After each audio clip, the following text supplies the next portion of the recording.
জয় হিন্দ বন্ধুরা, আমার রান্নাঘরে তোমাদের সবাইকে স্বাগত জানাই। তো আমি এখন করব ছোলা দিয়ে আলু পেঁপের ঘন্ট।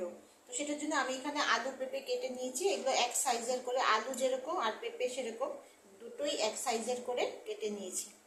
আর এখানে আছে ছোলা, ছোলা ভিজিয়ে রেখেছিলাম সেই ছোলা। এখানে আছে তেজপাতা আর জিরা, এটা ফোড়নে দেবো। এখানে আছে আদা বাটা, এখানে আছে হলুদ, জিরার গুঁড়া আর লঙ্কার গুঁড়া, সাথে থাকবে লবণ আর তেল। তো আমি এখন প্রথমে কড়াইতে তেল দিয়ে দেব।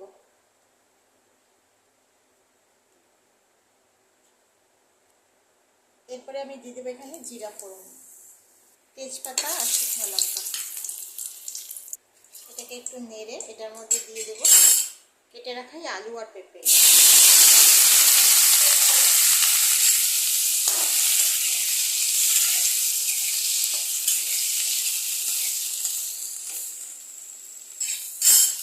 দিয়ে দেবো আদা।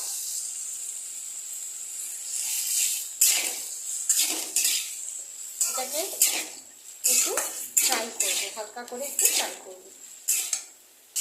দিয়ে দেবো এখন লবণ। লবণটা দিয়ে নেড়ে এটার মধ্যে ছোলাগুলো দিয়ে দেবো। দিয়ে দিলাম এই ভিজানো ছোলা। এখন দিয়ে দেবো লবণ, হলুদ দিলাম, হলুদ। এখন দিচ্ছি জিরার গুঁড়া আর অল্প একটু লঙ্কার গুঁড়া। এটা এমনি লঙ্কার গুঁড়া দিয়েছি, কাশ্মীরি লঙ্কার গুঁড়া না।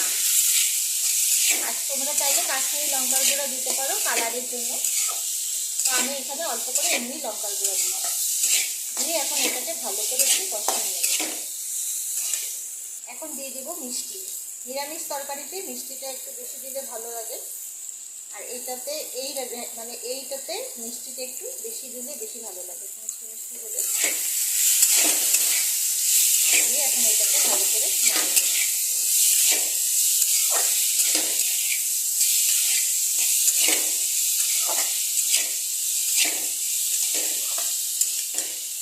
এখন দিয়ে দেবো জল।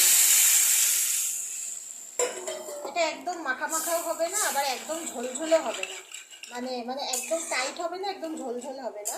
এটা একটু গামাখা গামাখা ঝোল থাকবে, এটাই ভালো লাগবে। এবং শেষে নামানোর আগে লবণ, ঘি আর গরম মশলা দিয়ে নামাবো। তো এটা এখন হচ্ছে, জল দিলাম আমি এখন। গ্যাসটাকে মিডিয়াম করে দিলাম। এখন এটাকে ঢাকা দিয়ে 7 থেকে 10 মিনিট ফুটতে দেবো।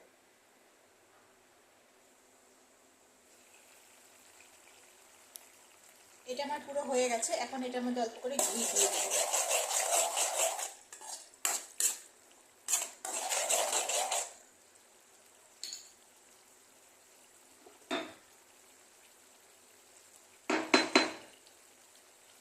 তার সঙ্গে এখানে থেতো করে রাখা অল্প গরম মশলার গুঁড়া। এখানে শুধু এলাচ আর দারচিনি দিয়েছি, অন্য কিছু কিন্তু দিইনি।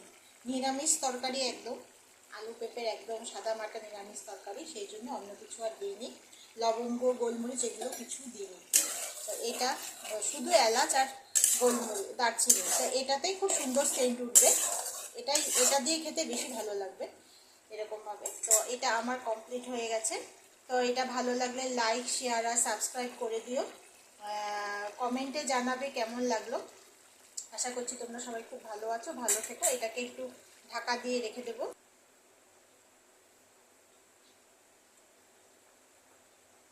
চলো গ্যাস বন্ধ করে দিয়েছি। গ্যাস বন্ধ করে দিয়েছি। তো চলো আজকের জন্য টাটা।